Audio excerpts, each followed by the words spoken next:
السلام علیکم ورحمۃ اللہ وبرکاتہ۔ ہندوستان سے مسلم آثار، مسلم نشانات کو مٹانے کی جو مہم شروع کی گئی ہے اس نے اب مزید بھیانک روپ لے لیا ہے۔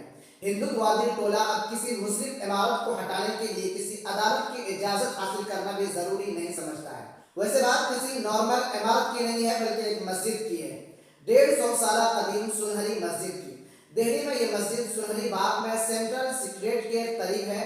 نیو دہلی میونسپل کونسل نے ایک پبلک نوٹس لگا کر ٹریفک کے انتظام کو بہتر بنانے کے لیے سنہری مسجد کو منہدم کرنے کے اپنے فیصلے سے عوام کو آگاہ کرتے ہوئے لوگوں سے اس تعلق سے رائے طلب کی ہے۔ اب ظاہر ہے کہ یہ پبلک نوٹس مسلمانوں کو بے چین کرنے والی ہے، اس لیے عام اور خاص ہر طرح کے مسلمانوں نے، تنظیموں اور جماعتوں نے میونسپل کے مذکورہ فیصلے کے خلاف آواز بلند کی ہے۔ مسلم پرسنل لا بورڈ نے سخت تشویش کا اظہار کیا ہے۔ مولانا محمود مدنی نے وزیر اعظم نریندر مودی کو ایک خط لکھ کر مطالبہ کیا ہے کہ میونسپل کو اس طرح کی دل آزار حرکت سے روکا جائے۔ دہلی اقلیتی کمیشن کے سابق چیئرمین ڈاکٹر ظفر الاسلام نے میونسپل کے ذریعے چسپاں کیے گئے پبلک نوٹس کی جانب سب سے پہلے لوگوں کی توجہ مبذول کرائی تھی، جس میں یہ تحریر ہے کہ لوگ اس فیصلے پر اعتراضات اور مشورے 1 جنوری 2024 تک بھیج سکتے ہیں۔ اب اس میں دلچسپ بات یہ ہے کہ اس مسجد میں 5 وقت کی نمازیں ہوتی ہیں اور ایک بڑی تعداد میں یہاں نمازی آتے ہیں۔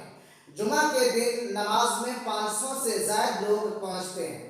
ساتھ ہی یہ مسجد اس علاقے کی تہذیب اور تاریخ کا ایک اہم حصہ ہے۔ یہ مسجد وقف بورڈ کی ان 42 املاک میں سے ایک ہے جو سنی مجلس اوقاف کو واپس لوٹائی گئی تھی۔ دہلی وقف بورڈ نے مسجد کے انہدام کے خلاف ایک پیٹیشن دائر کی تھی، جسے 18 دسمبر کو نپٹاتے ہوئے دہلی ہائی کورٹ کے جسٹس پوروشندرا کمار کور نے کہا تھا، چونکہ فریقین مذکورہ معاملے پر بڑی حد تک متفق ہو گئے ہیں، اس لیے اس کورٹ کو ابھی درخواست پر فیصلہ کرنے کی ضرورت نہیں ہے۔ لیکن حکام سنہری مسجد کے انہدام کی تیاری میں لگ گئے ہیں۔ سوال یہ ہے کہ کیسے ایک قدیم مسجد کو وجہ چاہے جو ہو یا چاہے جو بتائی جائے منہدم کیا جا سکتا ہے، اور وہ بھی ایک قانونی مسجد کو؟ اس سوال کا جواب بس ایک ہی ہے: مسلم آثار اب ہندوتوادیوں کو برداشت نہیں ہے، حالانکہ مسلم آثار کے بنا چارہ بھی نہیں ہے۔ وزیر اعظم نریندر مودی یوم آزادی پر شان سے لال قلعے کی فصیل سے خطاب کرتے ہیں۔ جب وہ گجرات کے وزیر اعلیٰ تھے تب انہوں نے بھول شہر میں ایک مصنوعی لال قلعہ بنوا کر اس کی فصیل سے خطاب کیا تھا۔ مودی دہلی کی کسی بھی عمارت سے یوم آزادی کی تقریر کر سکتے ہیں، لیکن وہ شان اور شوکت جو لال قلعہ کی فصیل سے تقریر کرنے کی ہے، اس سے وہ محروم رہنا نہیں چاہتے ہیں۔ لال قلعہ مغل فرمانروا شاہ جہاں کا ہندوستان کو دیا ہوا ایک تحفہ ہے۔ اسی طرح اس ملک میں جو بھی مسلم آثار ہیں وہ ملک کے لیے ایک شناخت اور ایک تحفے کی حیثیت رکھتے ہیں۔ تاج محل، ہمایوں کا مقبرہ، آگرہ کا لال قلعہ، لکھنؤ کی بھول بھلیاں اور امام باڑے، حیدرآباد کی شاہی مسجدیں اور ملک بھر میں پھیلے ہوئے صوفیاء کرام کی زیارت گاہیں، اور یہ سنہری مسجد جس کی انہدام کی تیاری جاری ہے۔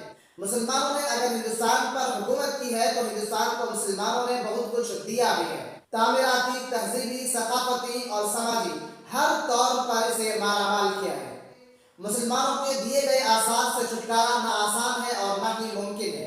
اس معاملے کو مسلم جماعتیں سنجیدگی سے لیں، عدالت کا دروازہ کھٹکھٹائیں، حکام پر دباؤ ڈالیں اور وزیر اعظم سے ملاقات کریں، انہیں حقیقت سے آگاہ کریں۔ حکام کو بھی یہ سوچنا ہوگا کہ ایک قانونی مسجد کو منہدم کرنا کوئی کھیل نہیں ہے، اس لیے وہ اس معاملے کو طول نہ دے اور پبلک نوٹس واپس لے۔